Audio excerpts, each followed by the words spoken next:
boa tarde. Olá, como estás, Hugo? Tudo Está bem? tudo bem, obrigado. Bem, boa. Cá estamos então. Sara, em primeiro lugar, agradecer-te em nome do agrupamento de escolas Dr. Francisco Fernandes Lopes de Olhão e em nome do projeto cultural do agrupamento e em meu nome pessoal, teres aceitado o nosso convite para seres a nossa primeira entrevistada de janeiro deste projeto que nós temos integrado dentro do Plano Nacional das Artes, que depois tu já vais explicar um bocadinho melhor. Um, e e agradecer por pronto, pela tua disponibilidade, porque eu sei que tens uma vida muito atarefada e para nós é um prazer poder falar com uma das pessoas responsáveis por este nosso projeto cultural de escolas e pelo Plano Nacional das Artes. Em primeiro lugar, para as pessoas que não me conhecem, eu sou o Hugo Lopes, estou cá em Baixo em Olhão, e tu és a Sara Briganti, que estás em Lisboa, não é? É isso. Exatamente. Portanto, Sara Barriga Briganti, és licenciada em Belas Artes e Escultura, mestre em Artes Visuais e pós-graduada em Museologia. E um dia houve uma frase que foi dita numa entrevista assim: a arte é uma outra linguagem de comunicar, formas diferentes de estar no mundo. O que é que a Sara quis dizer com esta sua, enfim, com esta sua frase? Portanto, vamos começar por aqui. Ok, é um ótimo mote. Quero começar por agradecer o convite. Para nós é sempre um privilégio enorme poder comunicar convosco, que são nossos parceiros, mas também com todos aqueles que tiraram esta hora para estar connosco. É uma oportunidade muito importante para o Plano Nacional das Artes também falar sobre a sua estratégia, sobre o manifesto, e por isso também agradeço naturalmente ao Projeto Cultural de Agrupamento da Escola de Olhão, mas também a todos aqueles que estão aqui a assistir connosco a esta conversa. E para ir direto ao assunto e a essa questão, de facto, estes olhares sobre o mundo, que têm que ser naturalmente muito diversificados e, se forem através da arte, veem e interpretam um mundo diferente, que é naturalmente aquele que vem informado pelo olhar criativo, pelo olhar da imaginação, é esse mundo, é para esse mundo que estamos a trabalhar muito concretamente. E porquê? Porque acreditamos que todos temos esse olhar, ou seja, os artistas não são só... melhor, os artistas são aqueles que escolheram essa profissão e que a desenvolvem, seja de uma forma amadora, seja de uma forma profissional, mas o plano dirige-se a todos os cidadãos, dizendo que todos temos as competências para sabermos questionar o mundo através desse olhar que é sensível, que é um olhar criativo, que é capaz de ver para além das formas físicas e é capaz de ver a partir das emoções e ver a partir do corpo todo. Não sei se era neste sentido que pretendias a resposta, mas essa ideia de que nem a cultura existe só em lugares especiais, nem as artes estão confinadas nos corpos dos artistas. Todos temos essa capacidade em nós, não fôssemos nós seres humanos. Exatamente. E é engraçado que, enfim, a arte pode ser considerada uma linguagem universal, não é? Mesmo que nós não consigamos falar a língua dos homens, nós conseguimos expressar de qualquer maneira através da arte. Portanto, eu considero a arte como uma linguagem universal, não é?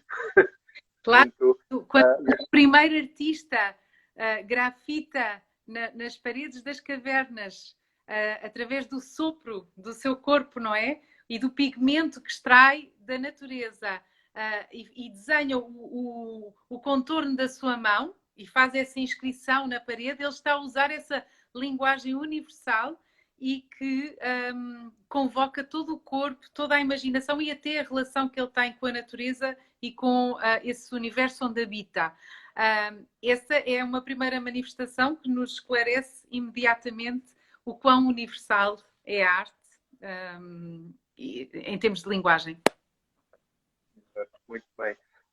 Sara, eu vou-lhe fazer uma pergunta que eu faço a todos os meus convidados E é o que é que queria ser quando fosse grande, quando andava na escola. Eu adoro essa pergunta. A primeira vez que tive assim uma consciência um pouco mais séria sobre o que queria ser foi queria ser designer. Mas designer nos anos 80 era quase uma palavra nova, ou seja, claro que não era nova no sentido em que o design já existe como disciplina, pelo menos com fôlego desde o início do século XX, com menos fôlego já no século XIX, não é? Com a industrialização. Mas eu lembro-me de ouvir uma entrevista na rádio ao designer Filipe Caiate,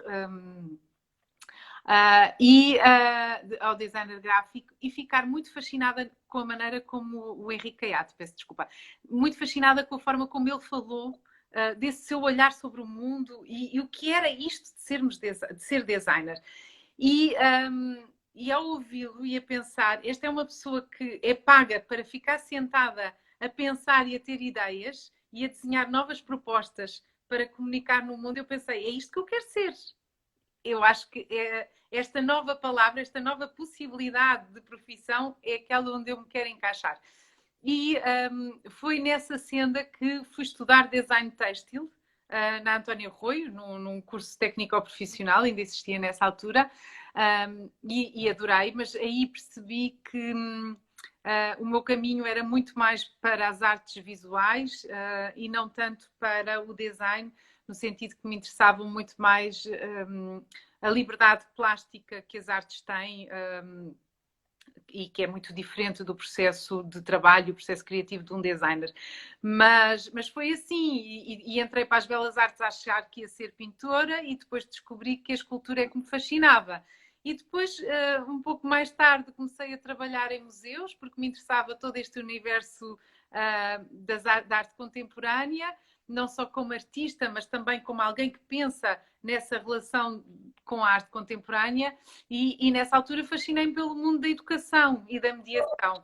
E, portanto, eu mantenho sempre em aberto, não sei o que é que vai ser o fim, mas gosto dessa ideia de que não temos que ter a mesma profissão a vida toda, nem temos que talhar a nossa vida a partir de uma decisão que tomamos aos 20 anos, quando entramos na universidade.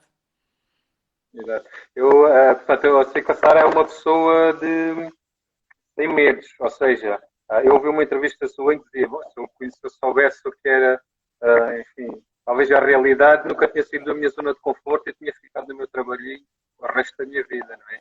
E já percebi que a Sara, nos diversos projetos que tem abraçado, aliás, e que nós já vamos falar, tem sempre, talvez, jogado de cabeça,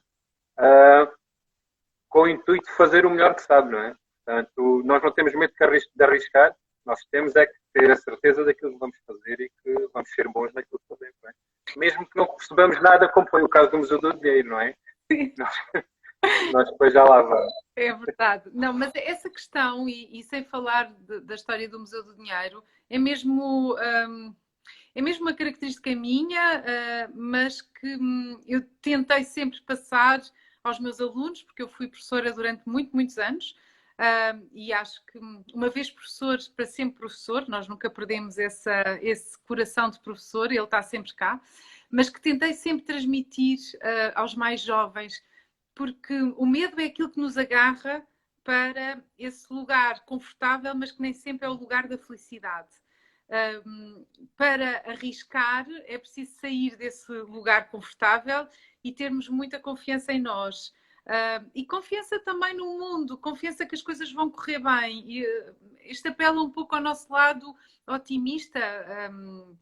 Todos, quem não tem, eu sugiro sempre que fortaleça, que muscule esse lado positivo, porque o otimismo é sem dúvida uma força para enfrentar os medos.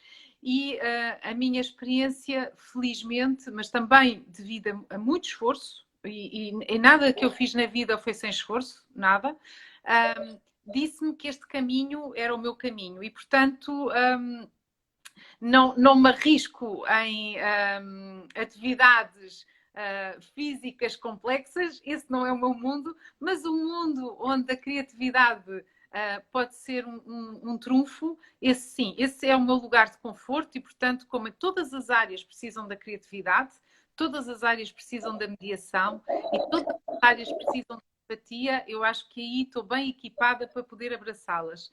E, portanto, nada disso me mete medo, seja em que área for. Exato. Cara, é engraçado que nós os dois, sem nunca nos termos conhecido, ahm, podemos dizer que é a terceira vez que estamos envolvidos num projeto em conjunto. Portanto, a primeira foi, nós tivemos um professor em comum, o professor Delfim Sarde, não é? Que vai Dentro do estar. CCB, que nós vamos Vai entrevistar no dia 11 de fevereiro. Exato. Ahm, depois, por um acaso, eu trabalhava com o Sérgio Godinho entre 2003 e 2006, uma altura em que a Sara trabalhou também com o Miguel Mota no Teatro Municipal de Viseu, não é? Ou no Miguel Teatro Honrado. Viriato. Teatro Viriato, Miguel Honrado. E agora vamos encontrar aqui no Plano Nacional das Artes, não é?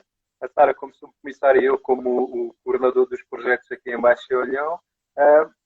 E podemos dizer que o mundo realmente é pequeno, não é? Porque nós, sem nunca nos termos cruzado, já tivemos alguma coisa em comum e esta é a terceira vez. Portanto, há coisas do universo que nunca se sabe. Não é? É verdade, Pronto, acho que isto, é uma comunidade. exato. Portanto, isto, normalmente diz que o mundo é uma ervilha e enfim, e se calhar nós somos quase a prova de que isso realmente pode ser verdade. Pronto, a Sara fez, portanto, a sua licenciatura em Escultura e em Belas Artes e houve uma altura da sua vida em que foi viver para Bruxelas. Chateou-se com Portugal, achava que Bruxelas era o ponto fulcral da Europa para se expressar. O porquê ter ido para Bruxelas? Bom, em primeiro lugar, apaixonei-me. Isso é sempre uma boa razão. Não, agora, falando sério. Interessava-me muito fazer o último ano da faculdade fora de Portugal, já com esta consciência plena de que o mundo que Lisboa me podia dar nessa altura não era suficiente. Eu queria conhecer mais. E esta cidade tinha várias características muito particulares. Primeiro, uma força multicultural como não havia no centro europeu. Bruxelas era, de facto, o umbigo da Europa, no sentido em que várias culturas se reuniam num espaço tão pequeno como esta cidade de Bruxelas. Depois, porque havia nessa altura duas escolas muitíssimo boas que me interessava atender, frequentar. Uma delas no lado flamengo, portanto com tutela flamenga, e outra com tutela francófona, e que me permitiam, por um lado, desenvolver conhecimentos a nível conceptual e o meu projeto, e o lado francófono com ateliês magníficos na área da serigrafia, que foi a área onde eu desenvolvi o meu trabalho. E depois ainda tinha outro ingrediente, que era esta programação cultural efusiva com muitos jovens e que me permitiu, efetivamente, depois tomar contacto com outras expressões artísticas que eu em Lisboa, no fundo, não estava tão sintonizada. E aqui falo especificamente na área da performance, na área do cinema, na área da dança, na área do teatro, com uma programação internacional que, de facto, só Bruxelas conseguia convocar. E uma grande diversidade. Portanto, todos estes ingredientes foram muito importantes. Mas nada disso seria possível se, de facto, não existisse um programa Erasmus. E eu sou das primeiras gerações desse programa, faço parte das primeiras gerações do programa Erasmus, que é dos programas mais bem conseguidos, mais felizes deste projeto europeu. E fiquei um ano, podia ter ficado de facto mais tempo, mas entretanto surgiram outros desafios em Lisboa e eu nunca deixei Portugal e nunca deixei a minha cidade. Exato. Foi só Muito bom. E é interessantíssimo porque eu também já tive a sorte de ter estado em Bruxelas quando trabalhava com artistas e realmente nós no centro da Europa sentimos que estamos em qualquer lado, em qualquer momento. Não é? Portanto, quer dizer, um teatro na Alemanha vou, na Holanda fica ali por cima também, facilmente apanho o comboio e estou em Londres, portanto, qualquer coisa que haja na Europa, e coisa que nós não sentimos aqui neste nosso cantinho, porque para chegar a qualquer lado é sempre um trabalho. Agora é mais fácil, mesmo assim, tirando o Covid. Pronto. Exato, muito bem.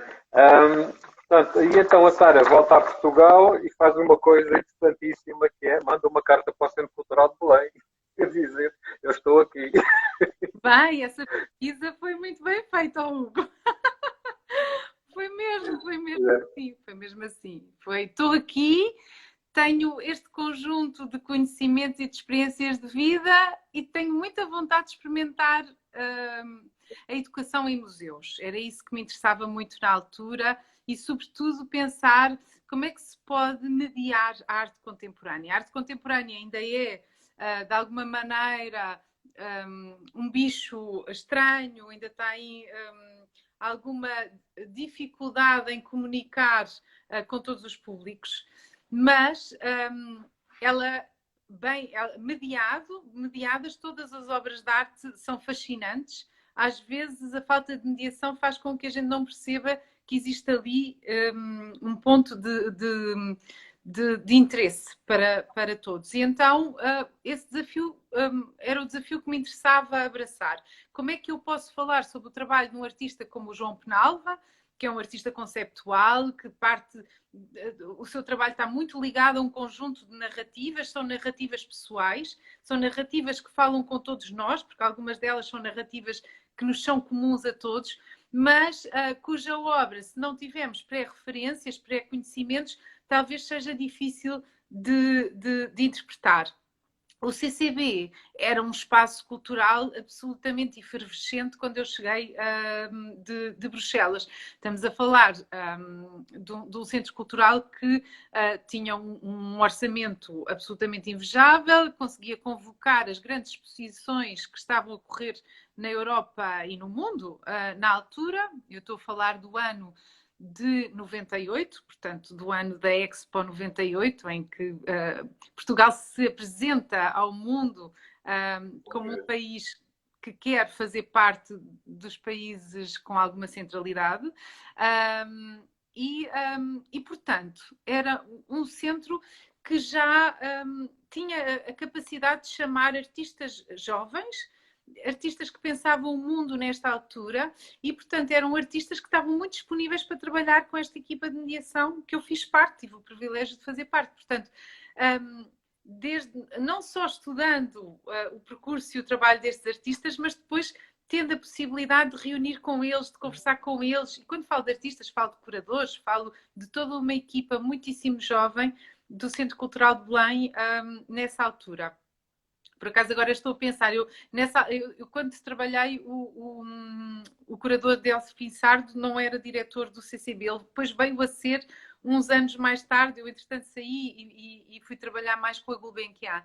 Mas sim, foi absolutamente extraordinário porque não havia nessa altura uma forma de fazer mediação em museus e não havia uma forma de fazer mediação de arte contemporânea. Portanto, todo aquele grupo de trabalho no qual eu me incluí, nós podíamos inventar as formas como trabalhávamos a comunicação em museus. E isso era para um artista, não é? Para alguém que pensa de forma criativa o mundo, era extraordinário. Portanto, não havia regras, nós experimentávamos, era um laboratório, foi um laboratório de mediação. Mas isso foi só depois, porque eu sei que quando propuseram à Sara para ser monitora, a Sara pensou, bem, vou monitorizar o quê? A qualidade da água? O que é uma monitora, não é? O que será uma monitora, bem? E a Sara ficou assim um bocado com receio, não é? Mas depois, quando entendeu que o seu papel de monitora seria o explicar a ligação entre as exposições de arte contemporânea e os públicos, não é? Disse, é isto mesmo que eu quero, não foi? É assim? É porque este nome monitor, que coisa tão estranha, a gente sabe, monitor do campo de férias, não é assim a ligação que temos? Mas eu nem sequer fiz parte dos escuteiros, nem tinha essas experiências, isso fazia... E de facto foi preciso pensar o que é que esperam de facto de mim. Mas pronto, também nessa altura eu tive o privilégio de trabalhar com a Bárbara Coutinho e com muitos outros, mas a Bárbara coordenava esse grupo de monitores dentro do CCB e foi maravilhoso. E dizem que a Sara falava da arte com paixão. É verdade. Eu posso saber, eu sei porquê, mas gostava que explicasse também às pessoas que me Sim. estão a ver. Isso por acaso também acho que é um aspecto que é tão importante na nossa vida, que é esta ideia de facto nós estarmos inteiros naquilo que fazemos e fazermos porque acreditamos absolutamente que esse trabalho é um contributo para o mundo e não é só para o nosso mundo, é para o nosso mundo em termos gerais. Eu sou uma pessoa que gosta muito de pessoas e gosta muito de comunicar. Isto é a minha matriz. Eu não sou, não tenho perfil de investigador, não tenho perfil de ficar fechada em casa. Eu gosto de pessoas e gosto de evoluir com pessoas. E portanto, esse lado muito emocional que eu tenho absoluta consciência que trago comigo, é intrínseco, não consigo sequer controlar, nem quero. E, portanto, poder falar de arte contemporânea com públicos e darem-me todo esse crédito, confiarem em mim para o fazer, aquilo era a felicidade plena nessa altura. Estamos a falar de uma pessoa que eu tinha 20 e poucos anos. Eu até pensava, mas será que eu estou a fazer bem? E será que é mesmo assim? Mas as pessoas diziam-me sempre, mas fala com muita paixão. Eu disse, pronto, olha, se calhar, se eu conseguir apaixonar as pessoas pela arte contemporânea, eu acho que já fiz bem o meu papel. Exato. Talvez porque a Sara fala das pinturas enquanto pinturas e eventualmente outros monitores de museus, se calhar falam das pinturas enquanto parte histórica, não é? Portanto, as pessoas, se calhar, conhecem a pintura enquanto história e a Sara conhece a pintura enquanto o pintor. Se calhar mete no papel quase do pintor para conseguir explicar aquela obra. Portanto, essa paixão.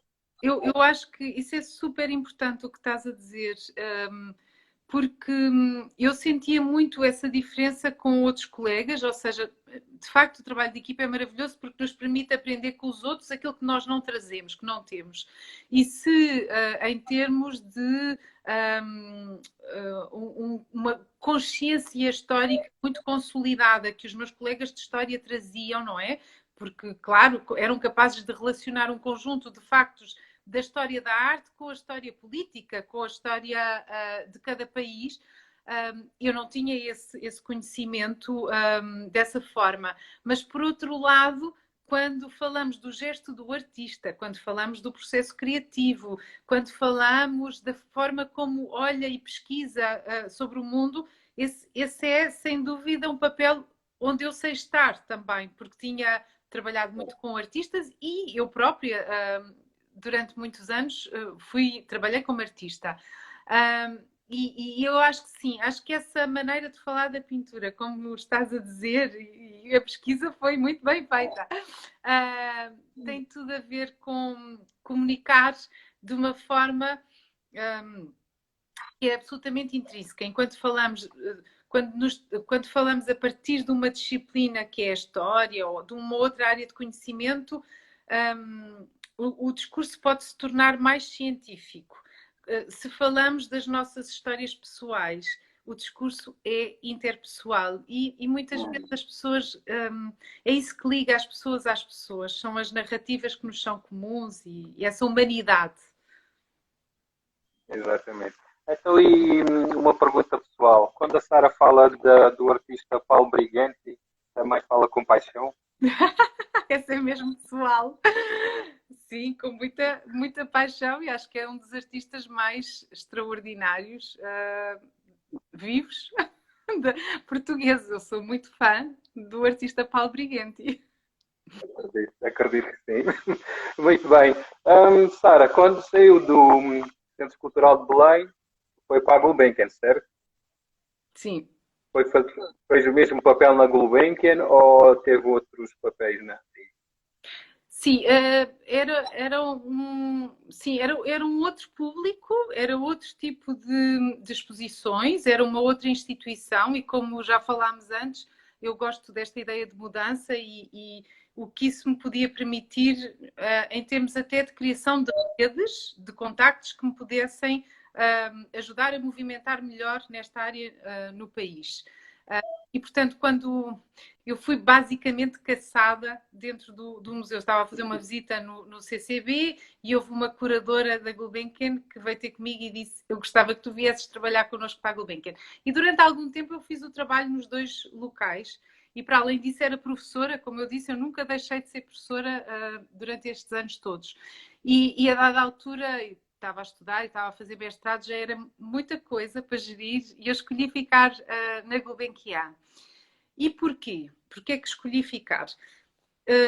Interessava-me trabalhar uma coleção mais permanente para poder aprofundar melhor o conhecimento sobre essa coleção e poder ter programas de mediação que durassem mais tempo, porque no CCB era tudo muito dinâmico. Durante 3 meses tínhamos uma exposição e vinha outros 3 meses e tínhamos outra. Isto é super interessante, mas para alguém, eu já estava a fazer investigação na área da mediação, eu queria fazer estudos mais longitudinais, que me permitissem perceber as diferenças do meu trabalho enquanto mediadora ao longo do tempo, a partir de um mesmo conjunto de obras de arte.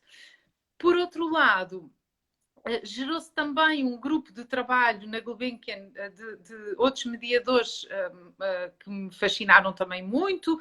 A possibilidade de trabalhar com a Susana Gomes da Silva, que começou na Gulbenkian quando eu comecei também. E tudo isto fez-me abraçar esta outra instituição como instituição de colaboração, mas sempre como freelancer. Isso aí também é importante dizer. Estas áreas são áreas em que os trabalhadores saltam de instituição para instituição e raramente têm vínculos. Isto é muito problemático. E já agora até aproveito para dizer que saíram agora os CAIs, mérito também da nossa gabinete da Ministra da Cultura, saíram agora os CAIs das finanças para os educadores em museus, os mediadores, os professores que desenvolvem trabalhos artísticos e que permitem reconhecer que esta profissão é uma profissão que, como todas as outras, e que tem que ser protegida como todas as outras. Mas nesta altura, e estamos a falar do início do século, não é? Dos anos 2000, nós não tínhamos proteção absolutamente nenhuma e ainda hoje muito pouca gente tem. Mas, por outro lado, tínhamos muita liberdade para saltar de uma instituição para outra. Exatamente. Portanto, Gulbenkian, eu já percebi, e se calhar no final não vou estar enganado, que essa era a única coisa, entre aspas, que fez foi eu mandar a carta para o CCB, porque de resto tem sido sempre pescada, não é? É verdade. Tem sido apanhada aqui, apanhada ali, e isto também só mostra o excelente trabalho que faz em cada instituição por onde passa, não é? Portanto, eu acho que deve estar contente por ser, enfim, é muito esforço, continuo a dizer, é sempre com esforço. Exatamente, aliás é isso que eu depois normalmente peço aos meus convidados, é para que digam aos nossos alunos, eu estou a ver que aqui alguns estão-nos a ver, que nada se consegue sem esforço, não é? Mas às vezes pensam, aborrece ir à escola e agora tenho que estudar, nada se consegue sem esforço. E normalmente as pessoas que são bem-sucedidas, nunca ninguém vê o que é que está atrás e aquilo que lhes custou lá chegar, não é? Sim. Eu gosto muito que eles, enquanto escola, não é? Gosto muito que eles vejam isso. A vida não é só rosas, como às vezes parece. Nós temos sempre que pensar o que é que vai acontecer naquele sítio, naquela hora, e se eu escolher não ir, vou perder essa oportunidade. Portanto, esta foi sempre a narrativa da minha vida. Foi, ai meu Deus, se eu não fizer isto, se calhar há ali qualquer coisa extraordinária que eu vou perder. E se calhar desta forma me fui empenhando sempre no trabalho. Mas, e tocando muitos instrumentos, como se diz, ao mesmo tempo. Não foi nada fácil estar a trabalhar em várias instituições em simultâneo e manter uma vida pessoal também ativa, jovem, porque me interessava desfrutar o mundo como qualquer jovem. mas sem dúvida que esses 10 anos da minha vida foram estruturantes para tudo o que eu conseguia seguir. E eu hoje sinto-me muito realizada e muito feliz pelos desafios que tive, mas é como dizes, Hugo, tens toda a razão, foi a partir de pensar sempre, a vida é sempre um boomerang, está sempre tudo a voltar para trás, não é? Como aquela história que falávamos no início, nós não nos conhecíamos, mas já nos cruzámos várias vezes na vida. Eu sinto muito isso. Eu agora tenho 47 anos, portanto já estou numa fase muito madura da minha vida, já consigo olhar para trás e fazer alguns balanços, e aquilo que eu sinto é que muitas vezes eu hoje estou só a colher frutos, já não preciso do mesmo esforço, preciso da mesma atenção. Atenção é sempre preciso, termos atenção ao mundo, mas há muita coisa que me aparece hoje que eu penso, olha, isto vem de há 10 anos atrás, isto vem de... Portanto, às vezes os resultados do nosso trabalho não são imediatos, mas há sempre alguém a observar, há sempre uma semente que se deixa em todos os lugares e a minha vida mostrou-me isso e eu acho que não sou a única. Eu também acredito muito nisso e também tenho essa perspectiva de vida. Às vezes parece que as coisas são difíceis de se alcançar, mas depois chegamos a uma determinada altura, realmente. Se calhar o meu passado foi a preparar este futuro que eu tenho agora, ou este presente que eu tenho agora. É isso mesmo. É realmente isso mesmo. Bem, quantos anos na Gulbenkian? Na Gulbenkian, se calhar uns 6, 10, sei, 10, se calhar. Foi desde 2000 a 2010, se calhar. Eu fui sempre mantendo uma ligação. Pronto, Gulbenkian em Lisboa e depois Serralves e Editora Sete Pés no Porto, correto? Isso eu fiz ao mesmo tempo. Bom. A Gulbenkian era uma espécie de local estável e que, como vos disse, era freelancer, não é? Portanto, o vínculo permitia-me estar noutras ligações. Serralves foi muito interessante porque eu fui fazer um estudo só de 3 meses, não foi durante muito tempo. Mas, mais uma vez, era uma instituição que, com o Porto 2001, foi nessa altura que eu estive em Serralves, estava absolutamente efervescente. Portanto, era um museu que teve... eu não sei se foi 20 e tal exposições no mesmo ano, uma loucura, com, mais uma vez, artistas nacionais, artistas estrangeiros, uma equipa muito jovem também a trabalhar na produção, na curadoria, na educação do museu. E, portanto, eu fui para fazer observação, fui dentro do mestrado de investigação de mestrado, e, portanto, o meu papel em Serralves foi de observadora e observadora crítica do trabalho que ali se fazia. Portanto, eu aí não fiz trabalho como mediadora, coloquei-me neste lugar de fora para perceber como é que se trabalhava naquele lugar e como é que cada mediador, vindo de backgrounds muito diferentes, cá está, de várias disciplinas, vários cursos, diferentes cursos, como é que eles abordavam a arte contemporânea. E foi isso que fiz aí. A Sete Pés foi uma outra organização no Porto, muito importante na área da formação para instituições culturais. E como no início dos anos 2000 as questões da mediação eram questões muito importantes e os serviços educativos estavam a repensar a sua identidade e a pensar o que é que nós somos neste mundo, neste início de século, neste mundo em mudança, que já não podemos usar os mesmos paradigmas, as mesmas metodologias que se usava na mediação dos museus nos anos 80 e o que é o novo que tem que acontecer?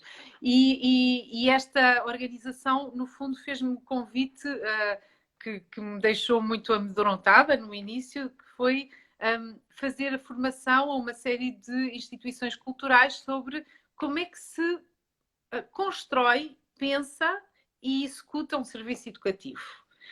E eu nunca tinha feito isso. O que eu tinha era estudado muito sobre isso e tinha sido monitora, mas tinha este privilégio de ter observado, eu fiz muita observação em vários museus, não só em Serralves. e também no estrangeiro, também estive no Museu Peggy Guggenheim em Veneza. E eu achei, ok, eu se calhar sou capaz, porque eu tenho uma ideia do mundo ideal, eu tenho uma ideia do que é que eu faria se fosse coordenadora de um serviço educativo. E é isso que eu vou pôr. Pronto, e durante 10 anos, eu e a Susana Gomes da Silva, que depois rapidamente se juntou também a este grupo de formação, corremos o país todo a fazer formação em instituições culturais, às ilhas. Foi fantástico. Criámos uma rede de contactos extraordinária, como imaginas. Muito bem. Exato. Muito bom. A passagem pelo Teatro Viriato como consultora, como é que surgiu o convite? Foi mais um convite, não é? E como é que surgiu e qual é que era o papel? E é engraçado que foi uma altura que eu estive lá com o Sérgio Godinho a fazer concertos, né? Em 2005, por aí. E foi uma altura em que a Sara estava lá, portanto, mas como é que surgiu este convite e qual é que era o seu papel lá no Teatro Viriato? O Miguel Honrado é uma pessoa que eu tenho uma admiração infinita. Um grande gestor cultural e alguém que pensa muito bem esse papel dentro de uma comunidade e num território. E nessa altura o Miguel foi, durante um período, substituir o diretor do Teatro Viriato, que é o bailarino Paulo, e agora está-me a esquecer, esqueci-me do nome. E o Miguel tinha esta noção clara que queria fazer uma programação muito internacional, com algum arrojo, ou seja, em que poderia, no fundo, precisar de ter a interveniência de uma entidade de mediação para poder, no fundo, conciliar, aproximar as pessoas a essa programação. Portanto, era uma programação que nós chamamos de programação de risco. Tinha as coisas normais, que estamos todos habituados a ver, sei lá, as companhias nacionais de bailado, etc. Mas depois, ao lado, também tinha dança contemporânea e teatro contemporâneo, que já têm outro tipo de linguagens. Com esta consciência e pensando em termos estratégicos, o que ele fez foi, ele chamou-me porque me disse, olha, nós precisamos de criar um serviço de mediação para o Teatro Viriato, para suportar, para acompanhar esta programação. E precisamos de ter uma relação direta, próxima com as comunidades, seja as comunidades escolares, seja as comunidades não só da cidade, mas também das outras cidades em volta de Viseu. E pediu-me, vamos estruturar um serviço educativo, era assim que se chamava na altura, não se falava de mediação, juntos, vamos pensar nisto juntos. No fundo, eu fui um pouco uma assessora do Miguel para podermos pensar a comunicação e a mediação dessa programação. Eu não conhecia não conhecia muito teatro, só como espectadora, adoro, não é? E dança, e sou muito fascinada, mas a minha experiência era de público, e também conhecia muito pouco a região de Viseu. Portanto, a primeira coisa, ou melhor, em paralelo, aquilo que fiz foi mergulhar nestas duas áreas. Que território é este? Que comunidades são estas? Quem é que vive em Viseu, que conheça muito bem a cidade, mas que saiba também trabalhar estas linguagens artísticas e que possa, no fundo, ser a pessoa que fica lá no teatro a trabalhar continuamente, porque o meu papel era de consultora. E encontramos uma pessoa excepcional, que foi a Ana Lúcia Figueiredo, que durante muitos anos fez esse serviço educativo. E, por outro lado, foi um pouco mergulhar no mundo do teatro e pensar o que é interessante mostrar neste universo. Pronto, e foi mais uma vez um laboratório também de meditação. E nessa altura a Sara já estava na Casa das Histórias da Paula Rego ou ainda estava na Gulbenkian? Não, ainda estava na Gulbenkian, sim. Nessa altura ainda dava aulas, sempre a dar aulas. E a primeira vez que eu deixei de dar aulas foi quando, depois, entretanto, quando o projeto do Teatro Viriato já estava a andar e não precisava de mim, eu vim-me embora, porque não me interessa ficar nos sítios quando eles já têm uma identidade própria, já têm capacidade de andar sozinhos, portanto, nem fazia sentido. e a dada altura, em 2010, 2011, eu sou convidada pela Câmara Municipal de Cascais para fazer uma grande formação, uma formação a todas as instituições tuteladas, culturais tuteladas pela Câmara Municipal, também, mais uma vez, sobre a questão da relação com as comunidades. E nessa altura fiquei a conhecer muito bem este território em termos culturais e os agentes que operavam nesse lugar. Simultaneamente, eu era professora na Escola Secundária de Cascais, portanto, também conhecia muito bem os professores da escola, a diversidade de alunos que esta cidade tem, em termos culturais, em termos sociais, em termos de proveniências.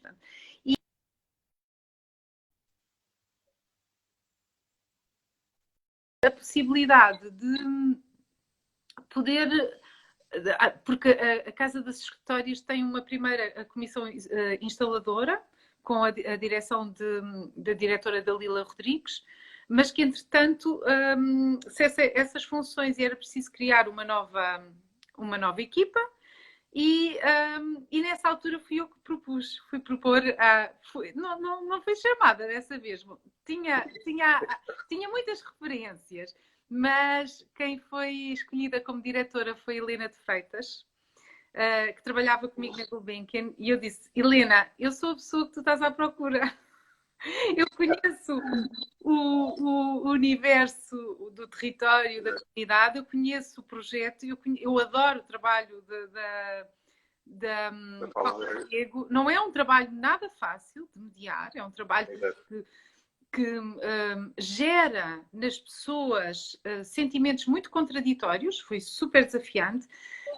E ainda tinha outra coisa, eu queria fazer da Casa das Histórias um laboratório de mediação completamente diferente. Portanto, quase como tudo o que eu aprendi até ali queria pôr em prática na Casa das Histórias. E, portanto, não me interessava fazer a mediação tradicional que se faz a obras de artes visuais, mas interessava-me que todas as artes, todas as linguagens fossem convocadas para a mediação nesse lugar. E, portanto,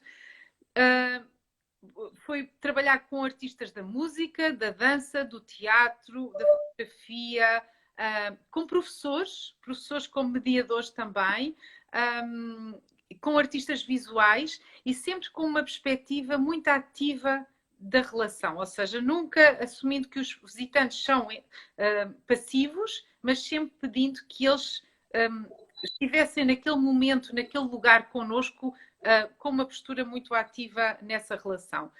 E a Helena de Freitas disse: faz o que tu quiseres. Basicamente deu-me carta branca. E foram 2 anos absolutamente maravilhosos, de experimentação total. Também tive sorte de ter algum orçamento para trabalhar, porque nisto, se não tivermos orçamento, não podemos.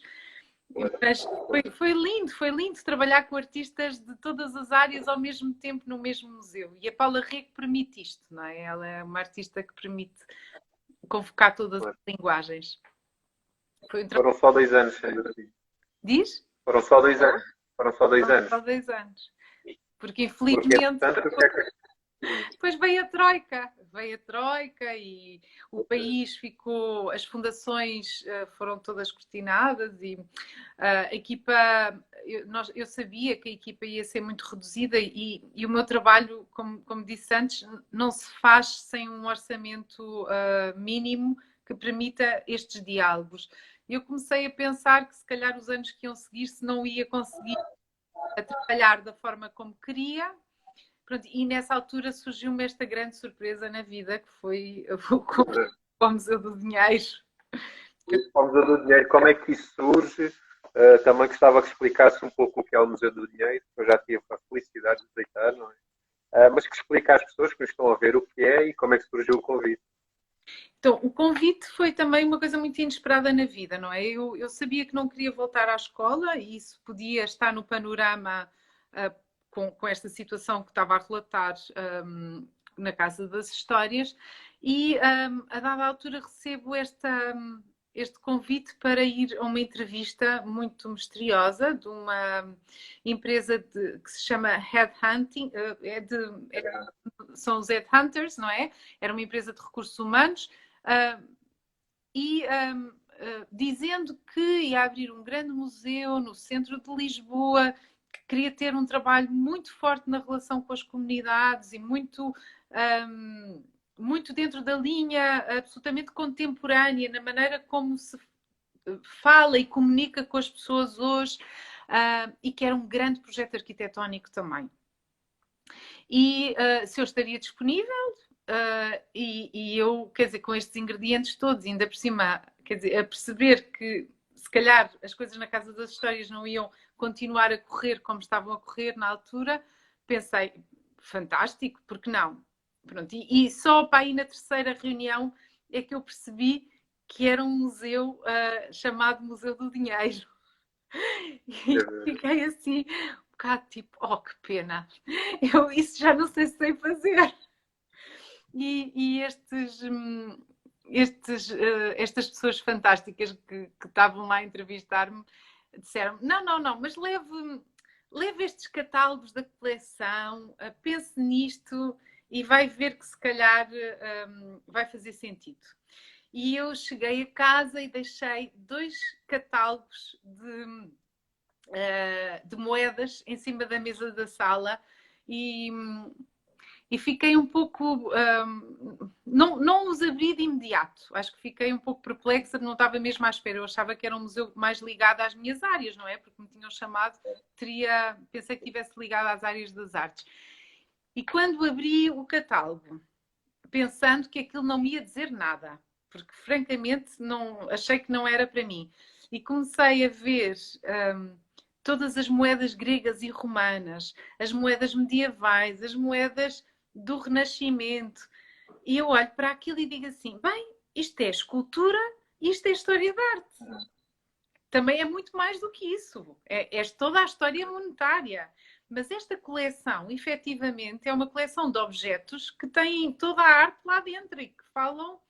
Porque a história da moeda é a história de um pedacinho de metal que tem que comunicar com todos, porque aquele pedacinho de metal tem que ser o objeto no qual nós confiamos.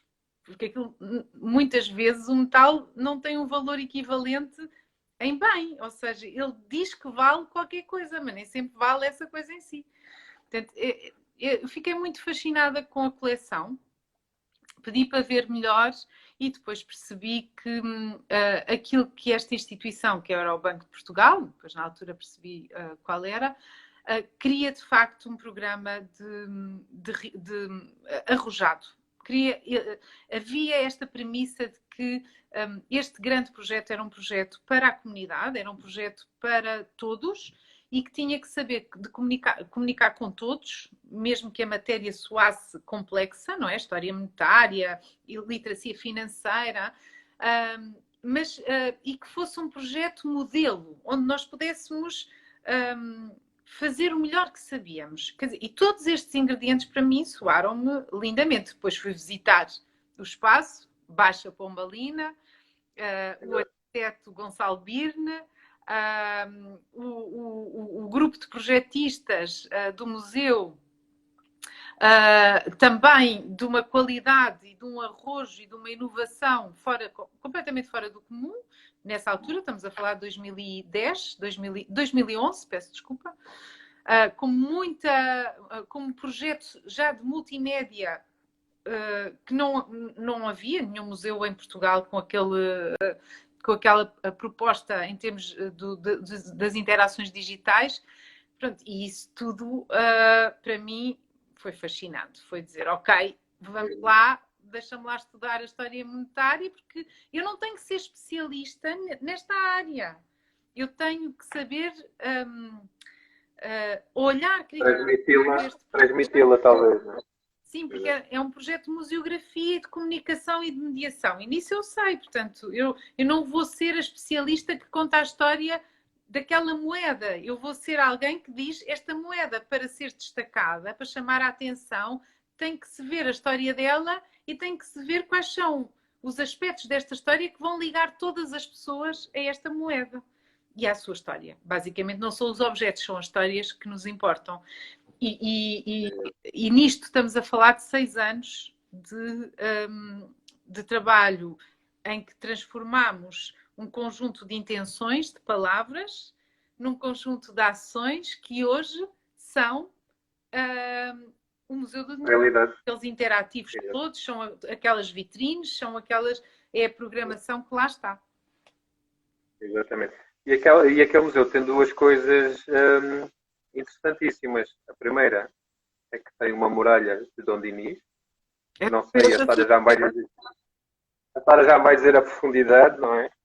E está dentro de uma igreja. Também não é muito normal em Portugal, ao contrário do que se passa lá fora na Europa. Eu já vi bibliotecas e museus, e aliás, inclusivamente fiz um dia um concerto com o Tito Paris dentro de uma igreja que estava desativada, não é? Uau. Isto também tudo em Bruxelas e na Bélgica e na Holanda. Portanto, pois. Como é que as pessoas viram um museu dentro de uma igreja e a particularidade dessa parte da muralha de Dom Dinis?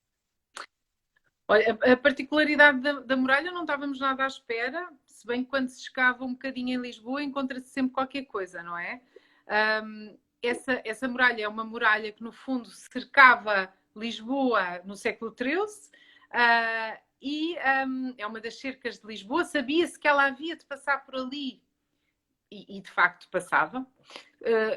Nessa altura trabalhámos com o Sarmento Matos, um grande olisipógrafo que entretanto faleceu há uns anos, trabalhámos com equipas muito multidisciplinares, ou seja, para mim era extraordinário estar a ouvir histórias de arqueologia da cidade, não é? De urbana, mas também arqueologia forense, ouvir as histórias do Sarmento Matos, perceber os achados arqueológicos que nos contavam sobre uma Lisboa que estava ali toda congelada na sua estratificação, na muralha. A muralha foi feita com os restos daquela zona de Lisboa, da Lisboa ribeirinha, e portanto aí vamos encontrar vestígios romanos, vestígios medievais, vestígios pombalinos, até depois ao período contemporâneo. Portanto, este agregado de histórias era absolutamente fascinante. O que é que era difícil? Pensar como é que se dá o acesso a esta muralha que está como se fosse a um nível abaixo da estratificação, o nível de uma casa, vamos dizer assim, abaixo da estratificação global, e que era, no fundo, o nível de Ribeirinho de Lisboa no século XIII. Portanto, ela dá-nos essa marca.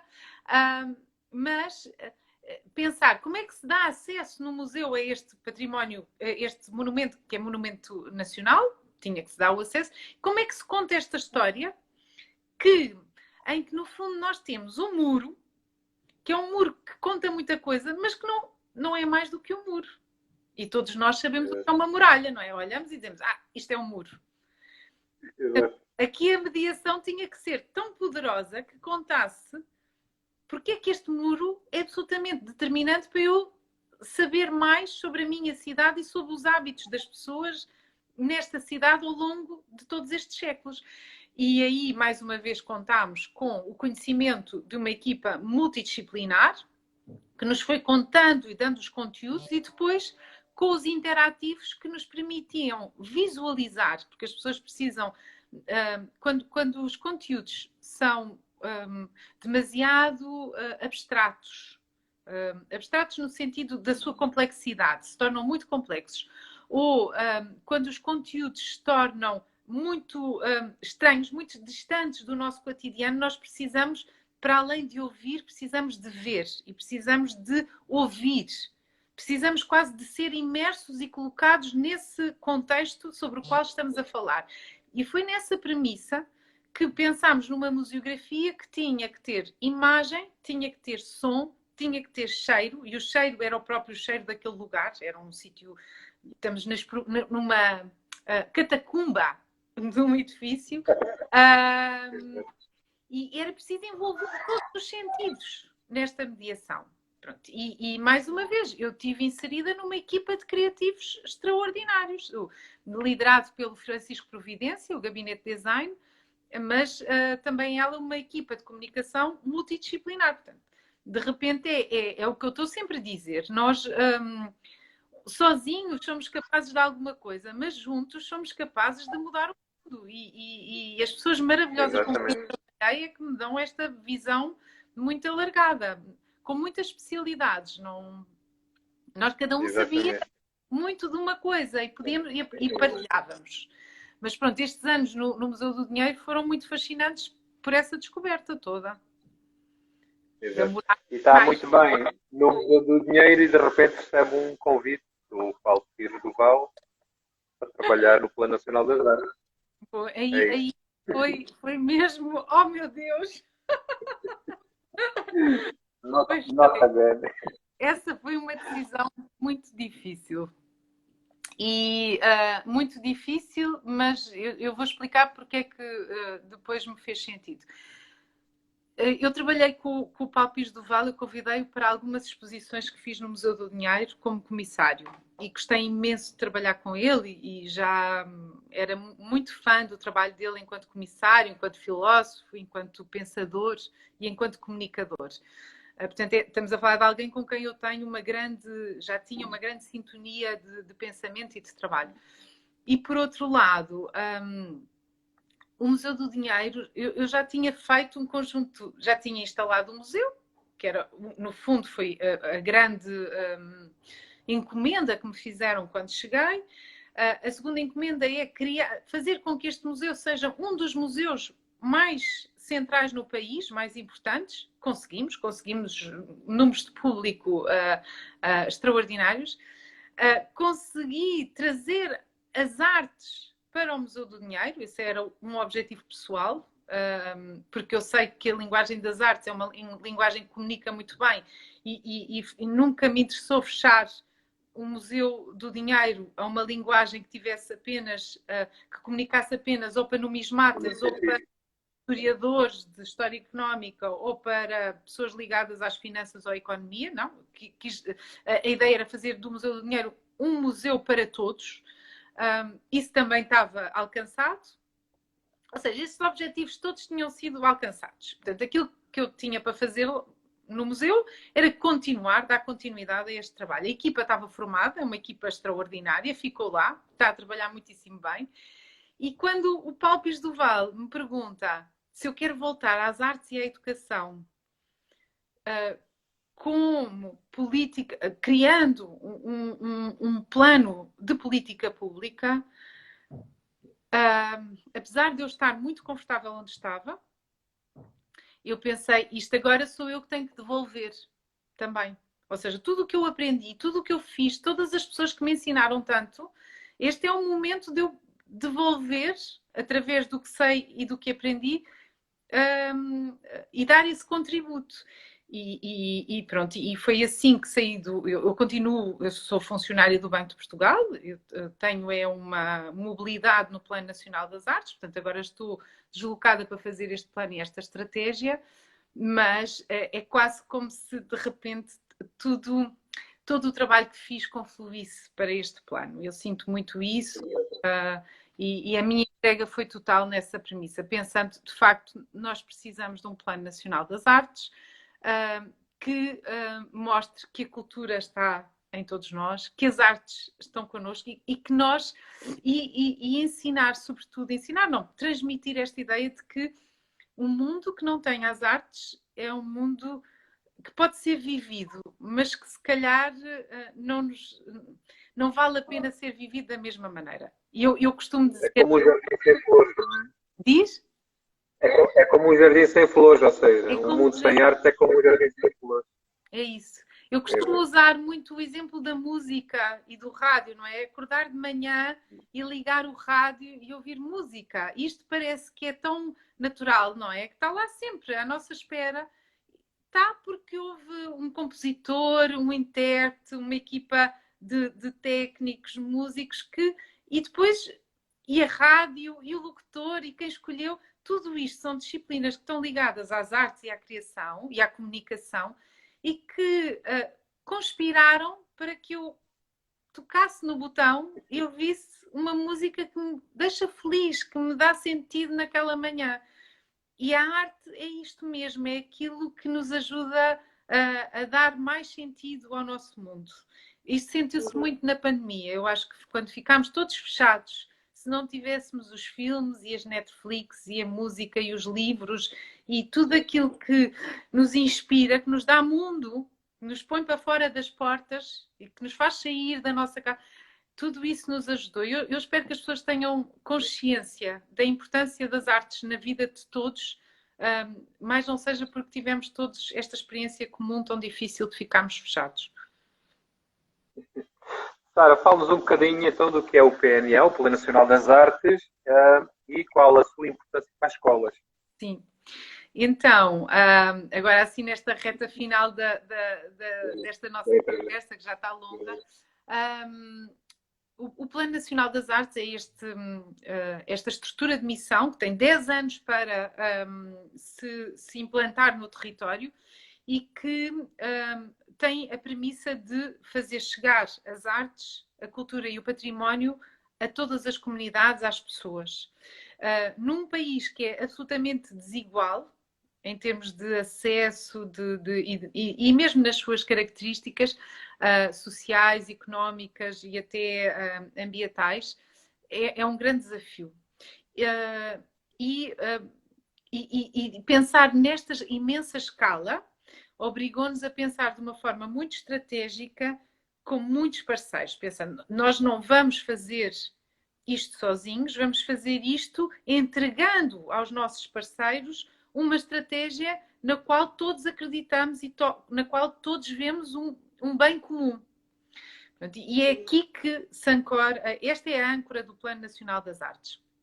Para isso, o que é que fizemos? Começámos por fazer um conjunto de entrevistas a professores, a jovens, a artistas, a programadores, a gestores culturais, a autarcas, perguntando como é que um Plano Nacional das Artes pode ajudar, onde é que vocês sentem mais dificuldades.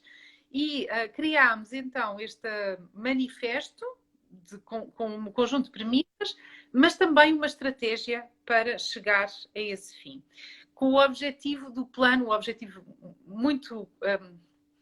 eu não quero chamar utópico, porque nós estamos a trabalhar para que ele se concretize mesmo realmente, mas esta ideia de desaparecer.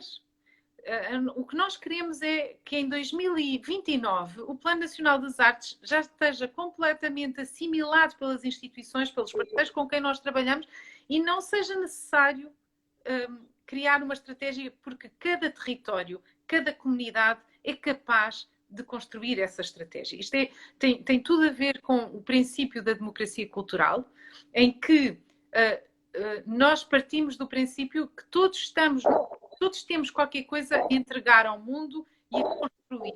Não existem alguns que sabem mais e outros que sabem menos, uns que podem mais. Não, com vontade todos participamos e todos construímos a partir do nosso lugar. Mas para isso, claro, é preciso investir muito em cada lugar e investir muito naqueles que vão ser os responsáveis.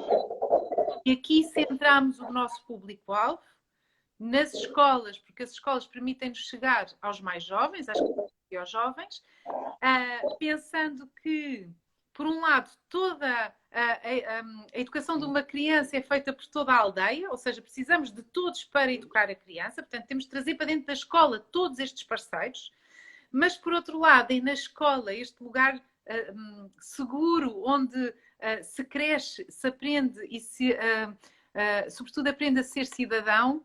É na escola que nós queremos atuar com muita atenção. Pronto, e criámos este plano estratégico com 3 eixos. Políticas culturais, portanto, tudo aquilo que nos permite criar uma estrutura forte para que haja uma relação direta com as escolas, que faz com que a escola e aquilo que está a ser trabalhado e ensinado e experimentado tenha uma ligação direta com a vida. Este eixo tem a ver com essas estruturas. Depois um eixo ligado à capacitação, ou seja, à formação de todos os agentes que vão trabalhar connosco e que vão trabalhar, não é connosco, é que vão trabalhar para a execução deste plano estratégico, portanto, a formação de professores, a formação de mediadores culturais, a formação de artistas, a formação, todo, o pensamento, a investigação, tudo o que tem a ver com isto. E depois, então, o eixo central, eu costumo chamar-lhe o coração do plano, esse que está ligado ao acesso. E o acesso tem lá dentro as escolas, tem a ver com o acesso ao conhecimento, o acesso à experimentação artística, mas a partir de uma premissa muito provocadora, que é esta do indisciplinar a escola. Portanto, o programa que entra dentro das escolas é um programa que diz a escola que faz sentido é uma escola onde os conhecimentos científicos interagem uns com os outros e são ligados com a vida em direto. E esta premissa nós sabemos que se concretiza muito bem com as artes. Não só porque as artes nos ajudam a pensar, a criar, a ter sensibilidade ao mundo, sensibilidade estética, mas também a relação das artes com a matemática, as artes com as ciências, as artes com a literatura, nos dão outras possibilidades de nos descobrirmos dentro deste mundo. Tem muito a ver com isso. Descobrimos quem somos, descobrimos as relações com o meio e com os outros. Mas, claro, quando chamámos indisciplinar a escola, foi assim uma provocação, porque é mesmo esta ideia de criar uma escola diferente, dentro dos moldes que as políticas do Ministério da Educação estavam a criar. No fundo, não estamos assim disciplinados no sentido da nossa tutela. Já tínhamos um conjunto de decretos-lei que nos permitiam enquadrar esta estratégia numa escola onde há flexibilidade curricular, há autonomia, onde se trabalha para um perfil de competências do aluno. Portanto, tudo isto vem antes do PNA, e nós só somos mais um instrumento do Ministério da Cultura para aquele fim, mas somos o instrumento que traz as artes como fim, mas também como veículo, como ferramenta para esta construção de uma cidadania muito atuante e que não pede só que os alunos saibam falar bem ou estudar e fazer um teste. Pede que os alunos saibam comunicar com o gesto, que saibam exprimir as suas emoções a partir de outras linguagens. Foi assim que começámos a conversa e, no fundo, voltamos a este, não é? As outras linguagens que nos permitem olhar o mundo. Esse é o grande objetivo do plano, é dar essa liberdade para que todos os jovens possam escolher essas linguagens, aquela que lhes cabe mais, que é mais fácil, que dá mais... Muito bem.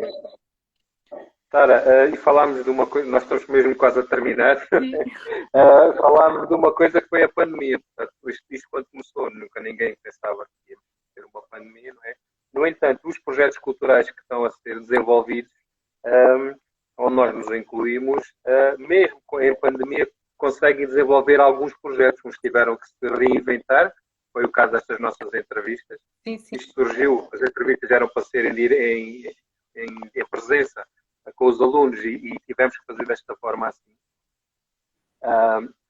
Mesmo em pandemia, as coisas têm-se conseguido desenvolver, inclusivamente vocês, pelo que parece, já não têm quase mãos a medir tantas escolas que de repente querem começar a integrar o projeto, não é?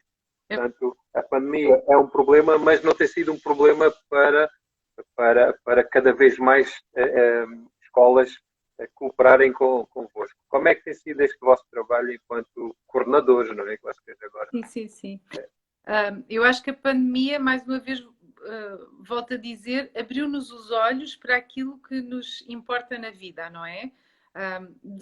Desocultou muitos problemas, ou seja, veio revelar um conjunto de problemas na sociedade, mas também obrigou-nos a pensar naquilo que nos deixa mais felizes, aquilo que dá sentido à nossa vida. E as escolas também perceberam também que se não trabalhassem o bem-estar do aluno, a motivação, as diferentes linguagens, como forma de mostrar que a escola é este sítio de prazer e é este sítio de encontros, não iam vencer esta batalha. E perceberam que o plano das artes fazia parte da solução. O plano das artes, trazendo as artes para as escolas, fazendo pensar em projetos de outra forma, ligando a escola aos outros interlocutores culturais, patrimoniais e artísticos da região, criava uma espécie de bolha de possibilidade para se fazer diferente. E não numa perspectiva extracurricular, mas sim, porque isso já existe na escola e muito bem, desde sempre, mas sim completamente integrada dentro do currículo. E eu acho que foi isto que mobilizou muitos diretores de escola a tomar esta decisão. E, de facto, o crescimento tem sido exponencial. Nós tivemos, obviamente, muito receio que a pandemia afetasse os objetivos que tínhamos em termos de crescimento, e nós queremos, daqui a 2 anos, conseguir ter cerca de 50% dos agrupamentos culturais, os agrupamentos de escola no país. Estamos a falar de cerca de 400 agrupamentos, e neste momento estão connosco 248. Já é uma família muito grande, já é uma família muito mais difícil de gerir, mas felizmente temos uma equipa extraordinária, dividida por territórios, a trabalhar com atenção a cada território, a cada coordenador de projeto cultural e a cada agrupamento de escolas. E é este confiar nesta equipa, confiar nos professores, com muita convicção que os professores que temos na escola pública são extraordinários agentes para a motivação dos alunos, para o crescimento dos alunos, para esta construção de uma cidadania para o futuro. É nesta crença absoluta que trabalhamos, porque muitas vezes falta-nos isso, falta-nos esta ideia de confiar. E é porque lançamos por vezes projetos com desconfiança que as coisas não correm bem. O plano não trabalha assim, o plano trabalha mesmo numa perspectiva de confiança e de autonomia. E então em cada escola têm surgido projetos muitíssimo diferentes. Por exemplo, esta entrevista que faz parte de um programa que integra o programa cultural deste agrupamento de Olhão, é inédito em relação a outros projetos culturais. Nós, em cada projeto cultural de escola, desenvolvemos um projeto próprio que tem a ver com aquela comunidade e com aquele projeto educativo.